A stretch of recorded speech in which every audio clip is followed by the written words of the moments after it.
vamos a iniciar una nueva serie que se titula con signos de interrogación, ¿por qué Dios permite la maldad?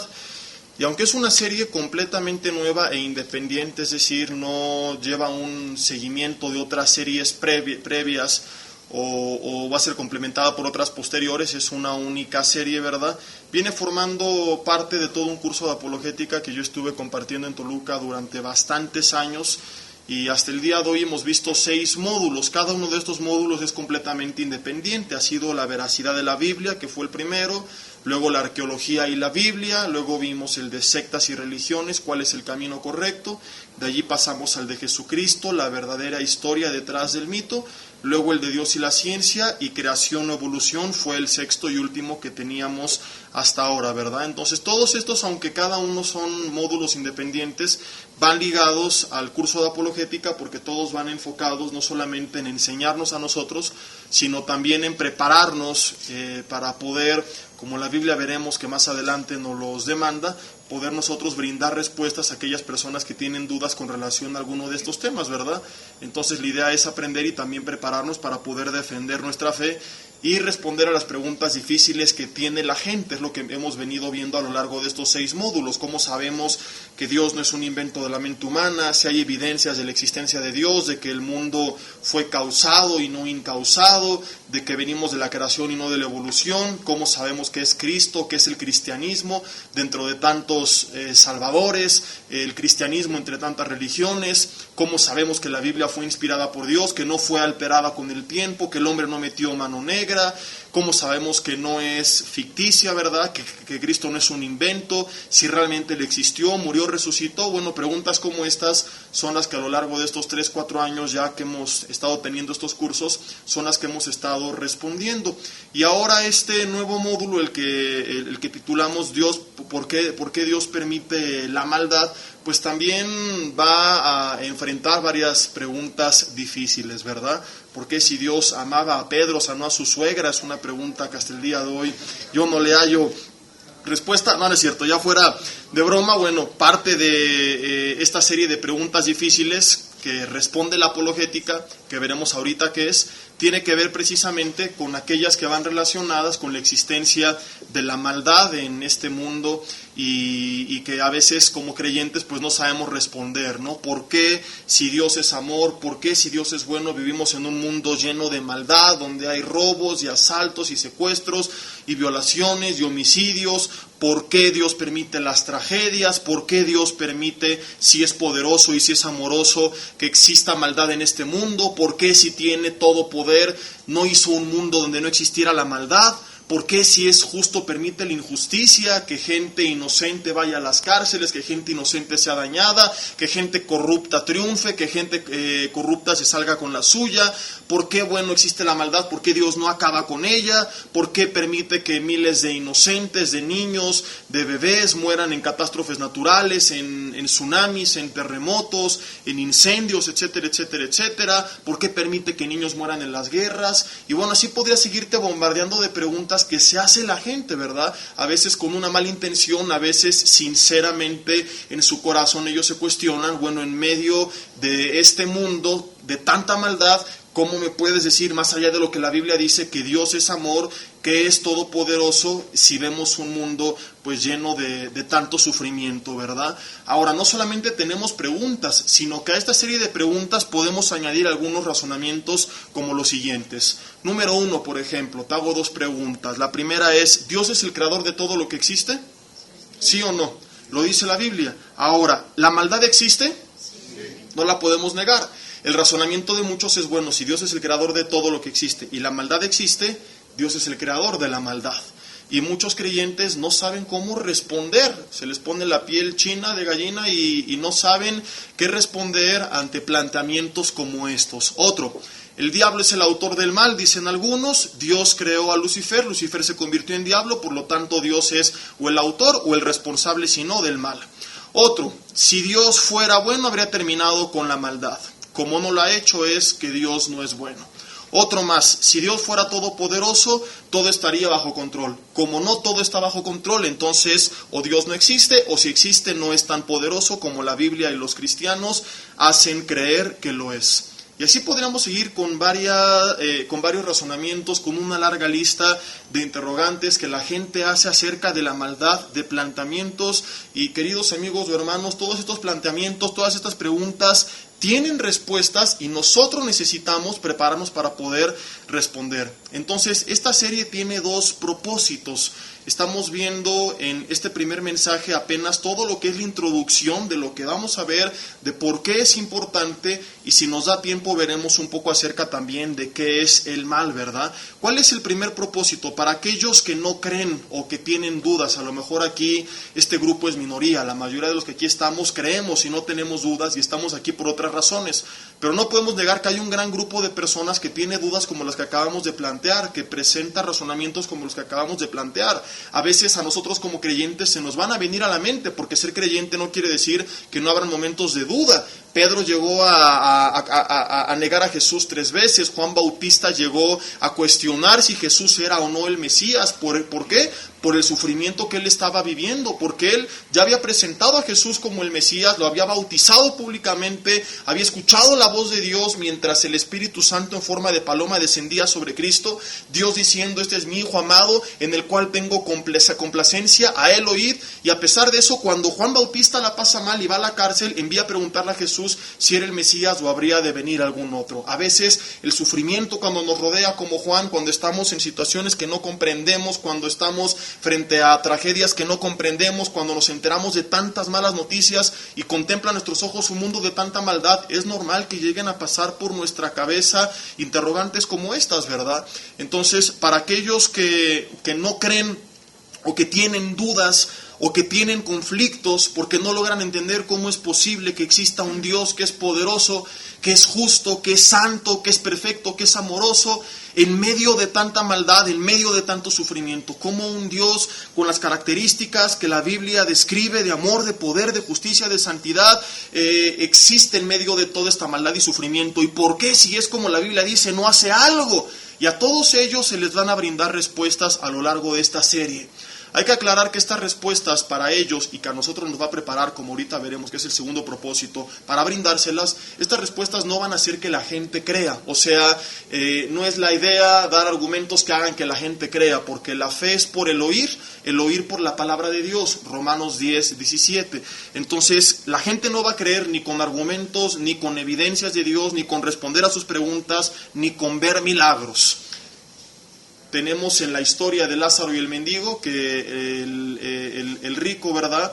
Lázaro pedía que fuese alguien de entre los muertos a visitar a su familia y se le dice, bueno, no se van a persuadir ni aunque los visite alguien de entre los muertos, tienen la palabra de Dios, ¿verdad? Entonces no va a creer la gente por nada sobrenatural, ni por argumentos, ni por razonamientos. ¿Para qué son entonces? Si no sirven para que la gente crea, bueno, estas respuestas lo que van a hacer es quitar las dudas, quitar los argumentos, quitar los prejuicios que a mucha gente le impide analizar sinceramente la palabra de Dios y sin ninguna predisposición para bien o para mal, ¿verdad?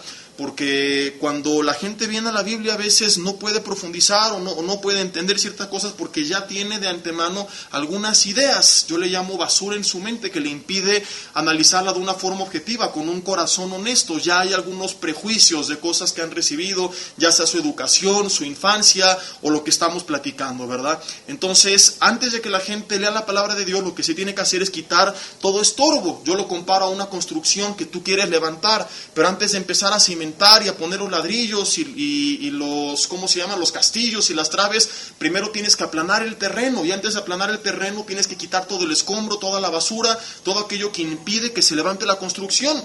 O como si quisieras sembrar semilla en un terreno pues que está duro, que tiene rocas, que hay basura también, lleva años ahí baldío. ¿Qué es lo primero que tienes que hacer?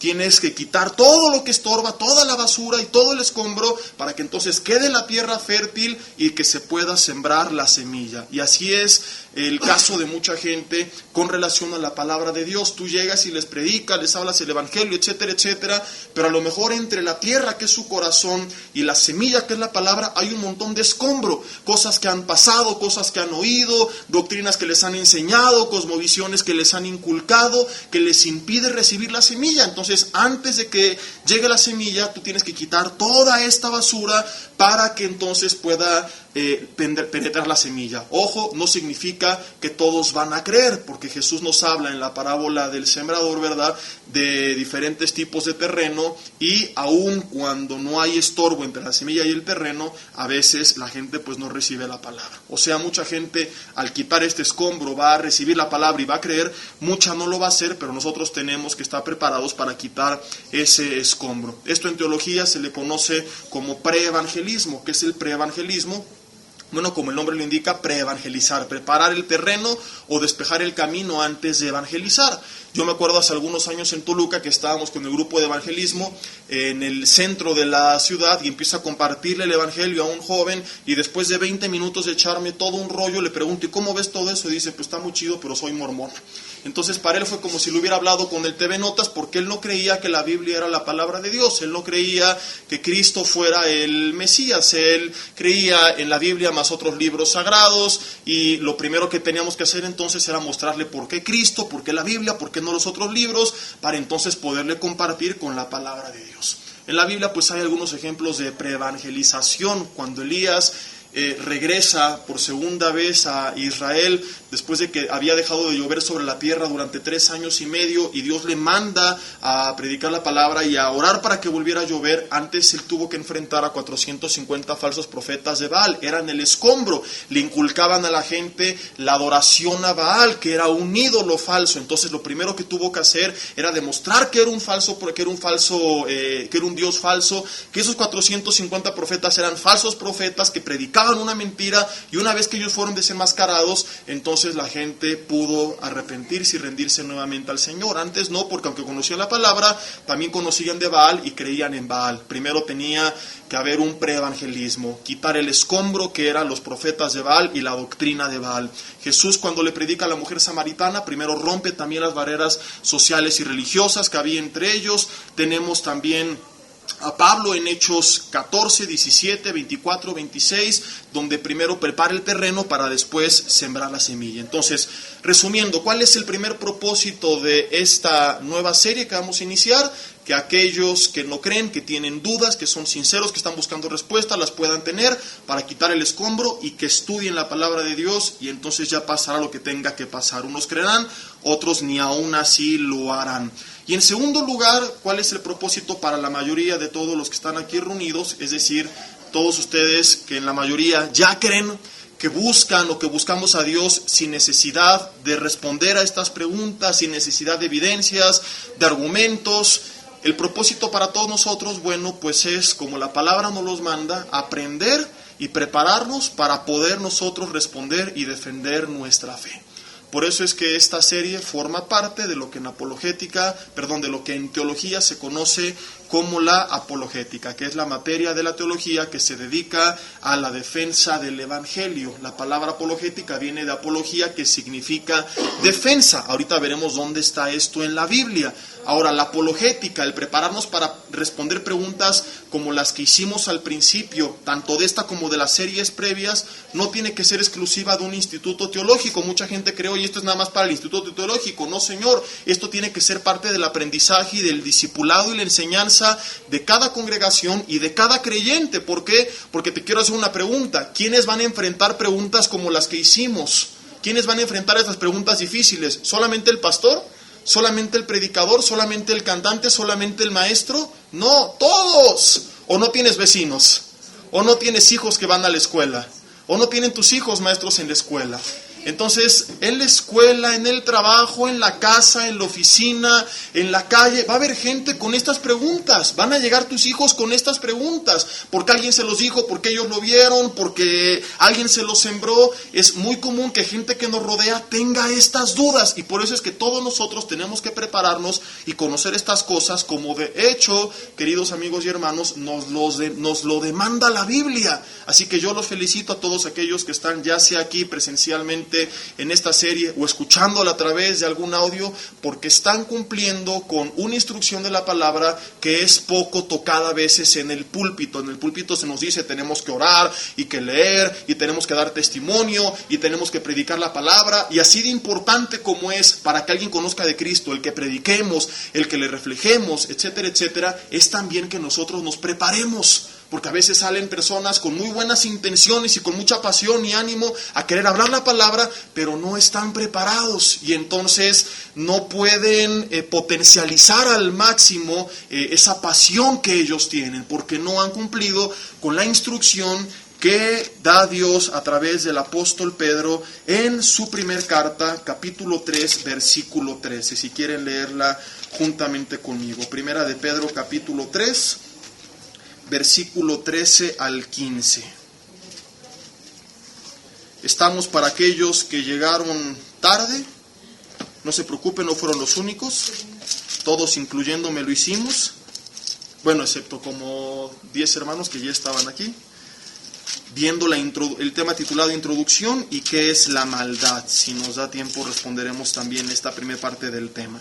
Primera de Pedro 3, versículo 15, dice, sino santificad al Señor en vuestros corazones y estad cuando, dice, siempre preparados. ¿Qué es prepararse? Pararse antes de, o sea que no esperes a que te lleguen los trancazos para ver cómo responder, sino que antes de que te lleguen tú ya estés listo. Cuando algún alumno enfrenta un examen, él llega al examen y dice, ok, ya vi las respuestas, mañana le respondo, maestra. No, él tiene que estudiar antes del examen, eso es prepararse para el examen.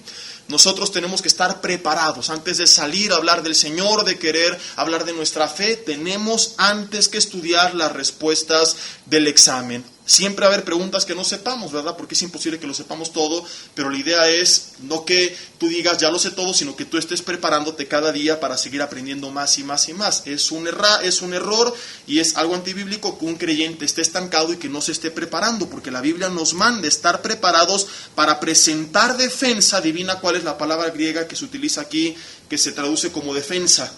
Es la palabra apología. De aquí viene esta materia de la apologética. Con mansedumbre y reverencia ante todo el que nos demande razón de la esperanza que hay en nosotros. Aquí hay dos cosas importantísimas. Número uno, dice que estemos preparados para presentar defensa, apología, ante todo aquel, subraya esto, que nos demande razón de la esperanza que hay en nosotros. Y pone un círculo en razón de la esperanza. Razón de la esperanza. ¿Qué significa esto? Que nuestra esperanza tiene una razón de ser.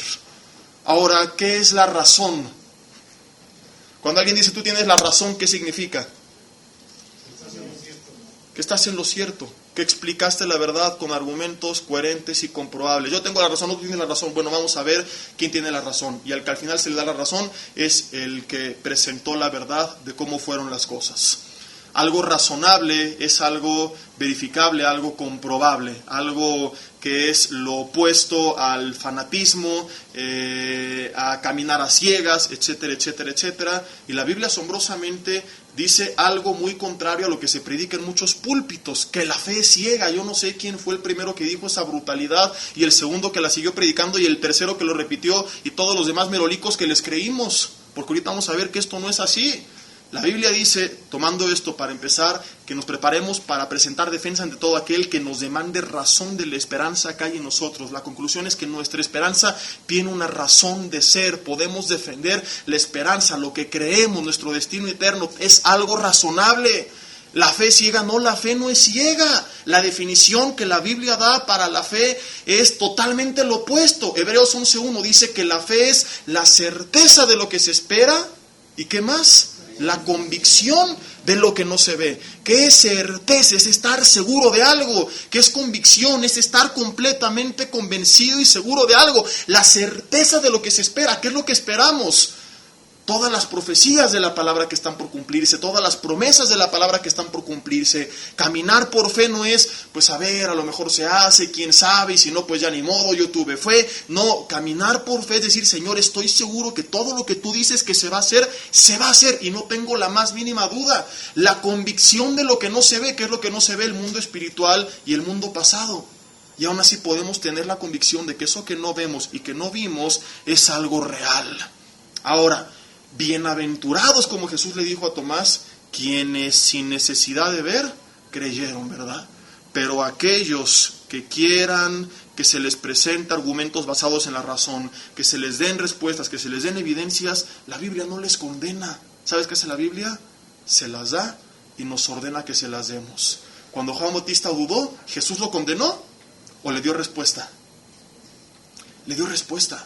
Cuanto Tomás dudó, ¿qué dijo? Ahora, porque dudaste al infierno, pecador, por los siglos de los siglos. No, le dejó que traspasara con su dedo sus palmas perforadas, sus manos horadadas. Y le dijo que bienaventurados aquellos que sin ver habían creído, mas a él no se le mandó al infierno, ¿verdad? O sea, los otros que no necesitan respuestas o evidencias tienen un plus, pero el que quiera respuesta, la Biblia se la da. Ahora, es una tristeza que muchas creyentes e iglesias no han entendido esto. ¿Y qué es lo que se produce por falta de esta ignorancia, tanto de la preparación apologética como del mandamiento que la Biblia nos da a prepararnos?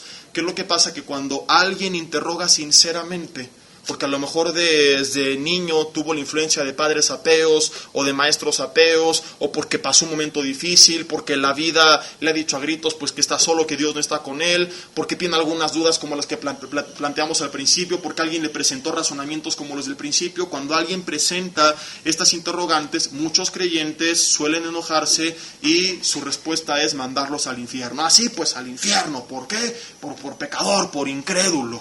¿Por qué responden así? Pues porque son a veces creyentes tibios, que no estudian la Biblia, que no se discipulan, que no conocen los mandamientos como estos, y por lo tanto no se han preparado, y por lo tanto su única respuesta pues es atacar.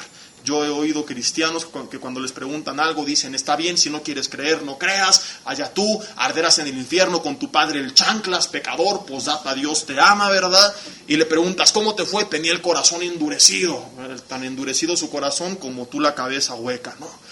Hay gente que sí está demasiado dura y que no va a creer aunque un ángel se les aparezca. Como Jesús quiso milagros, señales y mucha gente no quiso, simple y sencillamente no porque no podía, sino porque no quería renunciar a su propio reino y no quería dejar que Cristo reinara. Pero hay mucha gente que está sinceramente equivocada, que presenta interrogantes con un corazón honesto y que la Biblia por eso nos demanda que nos preparemos para darle respuesta, porque muchos de ellos van a creer. No solamente aquí en Primera de Pedro, hay otros pasajes, entre ellos Judas 22, dice algunos que dudan. ¿Qué dice? Convencedlos. No dice condenadlos, señaladlos, juzgadlos. Algunos que dudan, convencedlos. Y tenemos más pasajes que no cito porque es solamente la introducción y no el tema principal, pero la Biblia nos manda estar preparados. Y otra cosa interesante en 1 de Pedro 3:15, antes de pasar a nuestra primera pregunta del tema, que es el mal, es que esta defensa se tiene que presentar ¿cómo? Dice la Biblia, con mansedumbre. Estar preparados para presentar defensa con mansedumbre y reverencia. O sea, no se trata de que tú anotes y digas, qué buena onda, ahora sí tengo argumentos para salirme a pelear, que viva la bronca, aleluya, aleluya, los trancazos, gloria a Dios, ahora sí no se la van a acabar, porque así hay muchos hermanos que les encanta prepararse para el pleito. Yo así era antes. Yo cuando empecé a estudiar acerca de las diferentes religiones, cuando hice mi primer estudio de los testigos de Jehová, dije, nada más que lleguen estas señoras a tocar a mi casa, y yo disfrutaba cuando ellas llegaban para salir ahí a echar bronca y demostrarles que yo tenía la razón, y me quedaba envanecido. Les gané, no pudieron responder, se fueron enojadas. Después me di cuenta que de nada servía si ganaba el argumento. Lo que había que ganar era el alma, no el argumento. Y para eso la Biblia nos manda que seamos mansos y que seamos siempre reverentes. No se vale insultar, ni humillar, ni exponer a la gente, ¿verdad? Salvo como cuando dice Proverbios que al necio se le responde según su necedad, o sea, gente que ya no es sincera, que nada más está buscando rebajar el cristianismo, etcétera, etcétera. Bueno, ahí hay otro tipo de respuesta, ¿verdad? Pero cuando alguien es sincero y está buscando la verdad, nosotros tenemos siempre que responder con mansedumbre, nunca pelearnos, nunca enojarnos, nunca ponernos a gritar y me voy, ahí te ves y no sé qué, y con reverencia. Ahora, después de ver esta introducción de por qué es importante esta serie que forma parte de todo el curso de apologética, y por cierto les recomiendo todos los módulos anteriores a quienes no los han escuchado, lo primero que tenemos que responder antes de por qué Dios permite la maldad, primero hay que definir qué es la maldad, ¿no? Porque no podemos hablar de por qué Dios la permite si no sabemos ni siquiera qué es. Y es que mucha gente no sabe qué es. Y no podemos hablar entonces de la existencia de la maldad si no sabemos siquiera pues qué es y cuál es su origen y cómo llegó a existir. Y de hecho, respondiendo esto adecuadamente va a hacer que si una persona profundiza, ¿verdad?, responda también automáticamente todas las demás preguntas que ya hicimos. Aún así daremos a cada pregunta una respuesta individual, pero solamente entender, es a lo que voy, amigos y hermanos, solamente entender qué es el mal va a hacer que se aclare el panorama de todas las demás preguntas que tenemos, porque implícitamente va a dar la respuesta para todo. Y este es el problema que tiene a mucha gente confundida y tropezada, que no saben qué es el mal y por tanto dicen por qué Dios permite el mal, por qué Dios no acaba con el mal, etcétera, etcétera, etcétera, porque para empezar no saben por qué, pues qué es la maldad, porque creen que el mal es algo. Ahora quiero decirte, el mal no es algo. El mal, aunque es real, en sí mismo no tiene existencia. El mal es solamente la ausencia de alguien, no algo, como lo vamos a ver. Ahora, antes de explicar, déjenme adentrarme con esto, ¿verdad? Y mientras, así como se me quedaron viendo con cara de Jesse, se echó un churro de marihuana ahorita en el tráfico para bajar los nervios, así con esa atención síganme porque vamos a ver. Mientras quédense con esto, no profundicen más. El mal no es algo, es la ausencia de alguien. En el siglo III después de Cristo, hubo un hombre hereje llamado Maniqueo, no Maquiavelo, no, Maniqueo, así como un maniquí, Maniqueo. Y este proclamaba que el mundo físico estaba hecho de materia no creada, que era mala en sí mismo, o sea, que esa materia no la había creado Dios, que siempre había existido y que era mala. Y de ahí concluía que toda existencia física era mala y que solamente las cosas espirituales podían ser buenas. Esto es solamente un intento inútil dentro de muchos que hay para tratar de responder al dilema de la maldad. ¿Por qué? Porque con este argumento a primera instancia parece que respondemos el dilema del mal, es decir, podemos justificar el mal y Dios en medio de él, un Dios de amor y de poder en medio de él. Y podríamos decir, bueno, simplemente existe, así como Dios existe. Oye, ¿por qué existe el mal? Y muchos cristianos, como no tienen otra respuesta, dicen, pues porque así como existe el bien, también existe el mal. Y, pues suena obvio, ¿verdad?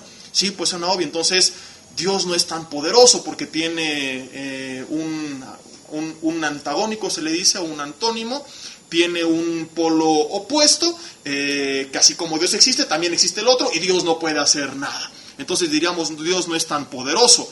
O también concluiríamos que Dios entonces no es el autor de todo, como afirma Génesis 1, que Él creó todo lo que existe, o que como Él es el autor de todo y el mal existe, entonces también es el autor del mal. Entonces decir que el mal está en la materia, o que así como Dios existe, pues también el diablo, y como el bien, también el mal, que para el razonamiento humano a primera instancia parece lo más fácil, bueno, pues el superhéroe y el villano, no existiría un Superman sin un, ¿cómo se llama el que perseguía a Superman? No soy muy fan de los cómics, discúlpenme por este mal ejemplo. O así como existía Batman, existía el Guasón, y Dios, y también el diablo, ¿verdad? El bien y el mal. ¡No, Señor! La Biblia proclama que Dios es soberano, Señor de todo, poderoso, que está al control. Entonces, esto no tiene cabida dentro de la palabra de Dios. El mal, entonces, no es algo innato de la creación misma. Aclaro, después de la caída sí, es algo que viene inherente en nuestros corazones, después de la caída. Pero antes de la caída no. Dios hizo una creación perfecta y cuando Dios hubo acabado con todo, dice Génesis 1:31, que vio Dios que todo lo que había hecho era bueno, y ahí no termina, en gran manera. Ahora, si lo que Dios había hecho contenía la esencia del mal, ¿podía ser bueno en gran manera? ¿Podía ser perfecto? No.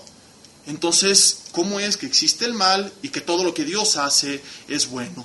Porque la creación no tenía esta sustancia del mal. Si el mal, amigos y hermanos, fuera inherente a la creación, o sea, viniera integrada a ella, como lo fue después de la caída, Dios entonces sería el autor del mal. Y se equivocó al creer que todo lo que había creado era bueno en gran manera, porque eso que había creado contenía la maldad. Ahora, la polémica de este razonamiento aumenta cuando, como veremos en otros estudios, vemos que la Biblia nos revela que antes de la caída de Adán y Eva, Dios ya sabía que caerían, y aún así los hizo. Y peor aún cuando vemos que antes de la creación de cada persona, de Adolfo Hitler, de Stanley, de Mussolini, del mochaorejas, de la matavejitas, del violador, del secuestrador, de los narcotraficantes, de los terroristas, antes de que ellos fueran creados, Dios ya sabía todo lo que ellos iban a hacer y aún así los creó. Dios ya sabía antes de la creación quién se iba a ir al cielo y quién se iba a ir al infierno. Y mucha gente dice, ¿por qué no creó solamente a los que iban a ir al cielo? ¿Y por qué no quitó de su mente el decidir hacer a los que él ya sabía que se iban a ir al infierno? ¿Por qué crear a los que él ya sabía que iban a actuar de la manera en que lo hicieron y aún así hacerlo? Esto va a ser respondido en otros mensajes. Es solamente para irles dejando dudas y que no se pierdan ningún estudio y que lleguen temprano en todos los demás, ¿verdad? Entonces es parte de la polémica.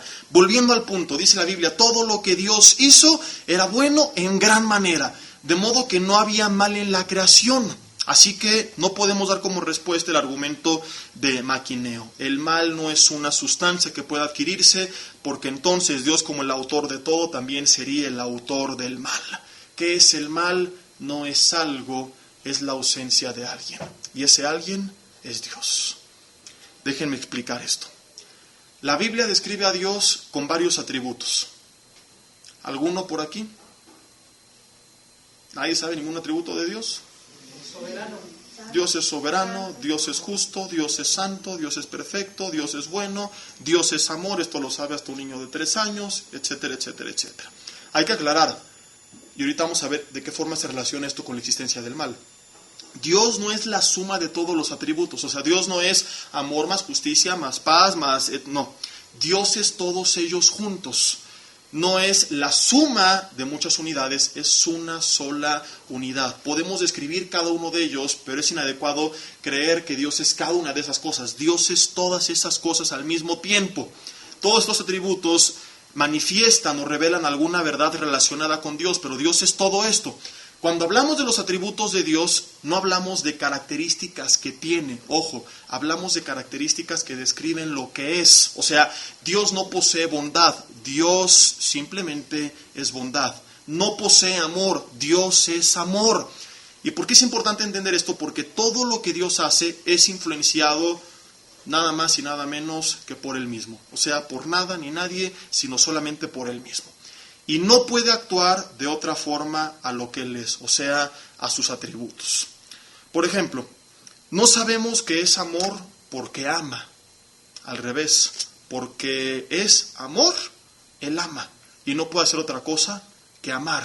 ¿Me explico? Es una gran diferencia. Dios es amor, ¿por qué? Porque ama. Entonces, si algún día deja de amar, ¿deja de ser amor? Es al revés. Dios es amor. No puede ser otra cosa. Y como es amor, entonces lo que hace naturalmente es amar. Este es un ejemplo de cómo todo lo que Dios hace va ligado a lo que Él es, a su justicia, su amor, su santidad, su verdad, etcétera, etcétera, etcétera, etcétera. Dios no puede actuar fuera de lo que Él es. Por eso cuando Moisés le pregunta a Dios, cuando Dios lo envía a Egipto, oye, ¿quién les voy a decir que quién me envió? Yo soy el que soy, te ha enviado. Porque Dios no le podía decir Dios a Moisés, mira, soy así, bien buena onda, más esto, más el otro. No hay forma de describirme. Yo soy el que soy y punto, soy único. Y por eso es una aberración que queramos hacer algo semejante a Dios, una imagen, una estatua, un ídolo. Por eso es un insulto gravísimo la idolatría, porque Él es el que es y nada más. Ahora, retomando el punto, si todo lo que hace es conforme a sus atributos, su amor, su justicia, su santidad, su poder, etcétera, etcétera, etcétera, entonces, ¿qué determinó cómo fue hecha la creación original? Los ángeles le dijeron, mira Dios, hazle así, hazle asá, él leyó una revista de arquitectura universal. ¿Qué es lo que determinó cómo actuó Dios? Él mismo, y nada más, su consejo y nada más. Lo que Dios es, y esto fue plasmado en la creación. De hecho, Pablo dijo a los romanos en el capítulo 1, versículo 20, que su eterno poder y deidad se manifiestan a través de la creación. Fíjate qué interesante es esto, ¿verdad? Su eterno poder y deidad se manifiestan a través de la creación. Aquí Pablo está diciendo que podemos conocer al menos el poder eterno de Dios y la deidad de Dios a través de la creación. Ahora está hablando Pablo de un argumento apologético que no tiene que ver con el tema de hoy. Esto fue tratado ya en Dios y la ciencia, cómo la creación, el diseño, la complejidad manifiestan a un Dios poderoso y que todo fue producto de un creador, ¿verdad? Pero aquí algo me llama la atención. Está Pablo de la creación física presente en sus días, y a través de esa creación física, Pablo dice, podemos conocer uno de sus atributos, su eterno poder. Aún hablando de una creación ya sujeta a corrupción, ya contaminada, ya con el pecado, dañada, sujeta a la ley de la entropía, etcétera, etcétera, dice Pablo, podemos conocer su eterno poder. Podemos conocer uno de sus atributos, su poder. Ahora, ¿qué voy con esto? La creación original, no sujeta a corrupción, manifestaba entonces todo lo que Dios era. Manifestaba todo lo que era el Señor, o lo que llamamos todos los atributos de Dios. ¿Por qué? Porque como ya dijimos, todo lo que Él hace es determinado por todo lo que Él es, de modo que la creación original no podía haber sido de otra forma, no podía expresar otra realidad más que la realidad de Dios. ¿Sí me explico? Oye, algunos ya se electrocutaron por dentro. ¿Vamos bien hasta aquí? Entonces, ¿a qué vamos con todo esto? Y aquí esto se enlaza con qué es el mal. La creación estaba llena de todo lo que Dios es, pero cuando la creación se apartó de Dios, y cuando hablo de creación, no hablo a partir de Adán y Eva, porque por ahí podrían decir, bueno, el mal ya estaba presente porque ahí estaba Satanás. Lucifer también fue creado, los ángeles fueron creados. Estoy remontándome a todavía tiempo atrás, ¿verdad? Aunque hay un debate ahí, un dilema, si hubo un mundo preadámico, miles de millones de años antes de Adán y Eva, etcétera, etcétera. No me interesa ahorita ese punto, también ya lo tratamos en Dios y la ciencia, la teoría de Gap, un universo y un mundo joven o antiguo, o nuevo, joven, más bien dicho, etcétera, etcétera, etcétera. El punto es, desde que el Señor creó a Lucifer, a los ángeles, incluyendo a Adán y Eva, toda la creación que manifestaba lo que Dios era, que revelaba lo que Dios era. ¿Qué es lo que pasó cuando esa creación se apartó de Dios? ¿Qué es lo que pasó cuando Lucifer y una tercera parte de los ángeles se apartaron de Dios? Cuando Adán y Eva se apartaron de Dios, cuando nosotros y nuestros antepasados nos apartamos de Dios, cuando los gobiernos se apartaron de Dios, cuando las familias se apartaron de Dios. ¿Qué pasó con la creación cuando se apartó de Dios? Si la creación originalmente manifestaba lo que Dios es, cuando la creación se apartó de Dios, conoció todo lo que Dios no es. Y eso es el mal. Simple y sencillamente es que Dios es tan perfecto que cuando se le hace a un lado, cuando no se le toma en cuenta, cuando no se sigue su instrucción, lo único que podemos conocer es todo lo contrario a lo que Dios es. Y todo lo contrario a lo que Dios es lo que el ser humano ha catalogado como mal. Quiero explicarlo con un ejemplo para que a todos les quiten esos ojos de qué estamos escuchando y que los fusibles del cerebro se vuelvan a encender. ¿Existe la luz? ¿Sí? ¿Cómo sabes? Está prendida, se puede ver, se puede estudiar, se puede medir su velocidad. ¿Alguien sabe cuál es la velocidad de la luz? ¿Nadie sabe? ¿No? Bueno, ya tienen tarea. Ya tienen algo que preguntarle a Santo Google esta noche. Si no me recuerdo, ¿no son 300,000 kilómetros, algo así? 360,000. ¿Sí? Ok, bueno. El punto es que la luz se puede medir.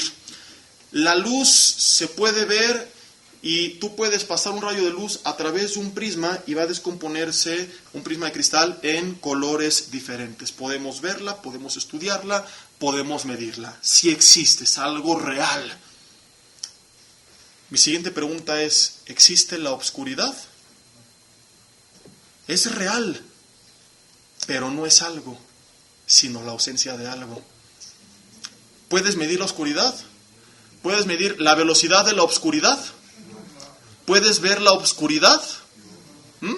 No. ¿Por qué? Porque si somos estrictos, pues no existe. Aunque es real, No quiero venirte aquí a hablar marihuanada, estamos en el país de las maravillas, todo es en ilusión, todo está en la mente, ¿no? Como hacen algunas filosofías hinduistas, ¿no?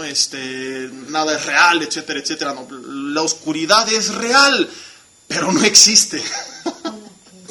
Es lo que quería explicar hace rato cuando te decía que el mal no es algo sino la ausencia de alguien, y aunque es real, si profundizamos no es algo que exista. La oscuridad es real, pero no es algo tangible, es solamente, simple y sencillamente, la ausencia de algo, en este caso de la luz. Cuando no hay luz, lo que hay es lo contrario a la luz. ¿Qué es lo contrario a la luz? La oscuridad. Si yo apago la luz, hay tinieblas. Es lo mismo con Dios y la existencia del mal. Dios es santo, justo, puro, amoroso, perfecto. Cuando apagamos la luz, todo lo contrario a eso es lo que queda por resultado. Dios es tan perfecto que cuando apagas, por así decirlo, el switch, lo haces a un lado de tu vida, lo haces a un lado de la creación, te rebelas contra Él y no le tomas en cuenta todo lo contrario a lo que Él es lo que habrá como resultado. Él es justo, sin Dios tenemos un mundo de injusticia. Él es santo, se hace a un lado a Dios, tenemos un mundo pecador. Él es amoroso, sin Dios tenemos un mundo lleno de odio. Él es un Dios de paz, el Dios de la paz que sobrepasa todo entendimiento. Sin Él tenemos un mundo de temor, de miedo, de inseguridad, de afán, de estrés, etcétera, etcétera, etcétera. Él es perfecto. Sin Él, ¿qué es lo que hay? Lo contrario a la perfección, la imperfección. Él es bondad. Sin Él tenemos lo contrario a la bondad, el odio, el ego, el orgullo, el yo, el amor a mí mismo, etcétera, etcétera, etcétera. ¿Va quedando más claro esto? Dios es tan grande, Él es el que es, que cuando el yo soy no está presente, entonces el resultado es todo lo contrario a lo que Él es. Y el ser humano a eso le llama mal. ¿Qué pasa si alguien dice, no me gusta la oscuridad, ¿por qué la permiten? Es que me da miedo. Bueno, si no te gusta, solamente prende la luz y se va a ir. ¿Qué pasa con toda esa gente que se queja? ¿Por qué existe tanto mal? ¿Y por qué pasa esto, aquello y lo otro? Bueno, solamente prende el switch. Volvamos a dejar que el Señor reine en nuestras vidas y entonces las tinieblas se van a disipar. Pero veremos en los siguientes mensajes cómo toda la maldad y todo el sufrimiento a lo largo de todas las épocas, pasadas, presentes y futuras, han sido originadas por haber apagado la luz. Toda enfermedad, toda tragedia, toda catástrofe, todo crimen, todo homicidio, toda injusticia son solamente la consecuencia de que el ser humano le dijo a Dios, Dios, no te metas en mi vida, déjame reinar. El mal es la ausencia de Dios en nuestras vidas. Entonces la conclusión es que Dios no es el creador del mal, porque el mal no es algo, es la ausencia de todo lo bueno, la ausencia de Dios. Ahora, ¿por qué la gente hace tanta maldad? ¿Por qué homicidios, robos, fornicaciones, adulterios, violaciones, etcétera, etcétera, etcétera? Porque carecen de la bondad, la justicia, el amor y el respeto de Dios para hacer el bien. Lo mismo ocurre con Lucifer y sus demonios. Ojo, no hacen el mal porque sean la fuente del mal, como algunos creen. No, es que Él es el responsable. Él no es el responsable. Hacen el mal porque se apartaron de Dios y entonces conocieron lo que era el mal. Mucha gente cree que Lucifer es el responsable del mal. Veremos un tema donde veremos que no es así, valga la redundancia. Ya dije, veremos 2 veces. En el milenio Lucifer estará atado y Dios nos va a demostrar que aún con Lucifer atado, el ser humano en su corazón sigue teniendo la capacidad de hacer el mal. Lucifer no es la fuente de todo mal, es el más grande promotor, pero no es el dueño, porque el mal no es algo que se posee, que exista. Y mucha gente no entiende esto. Es que está influenciado por el diablo y el diablo posee el mal. No, el diablo es un promotor del mal, como mucha gente promueve también el mal. Es el principal promotor de vivir separado de Dios. Porque ¿qué es lo que ha inculcado Lucifer siempre? El mal. No, hacer lo contrario a la voluntad de Dios. Y hacer lo contrario a la voluntad de Dios es el mal. ¿Qué le dijo a Adán y Eva? Come del fruto, no obedezcas a Dios, vas a ser igual a Dios. Su propósito era hacer que viviéramos separados de Dios. Vamos a ver esto en otros temas mucho más a fondo más adelante. No es la fuente del mal, solamente promueve el mal, que es una vida lejos de Dios, mas no la fuente del mismo, porque como lo vimos, no se puede comprar ni poseer. El mal es solamente la consecuencia o el resultado que obtenemos cuando no hacemos a Dios presente en nuestras vidas o cuando este mundo no le ha hecho presente en su mundo. Ahora dices, bueno, ok, entonces ¿por qué Dios no creó un mundo sin mal? ¿Por qué lo permitió? ¿Por qué crearlo a sabiendas de lo que pasaría? Estas y muchas otras preguntas serán respondidas en nuestros siguientes mensajes.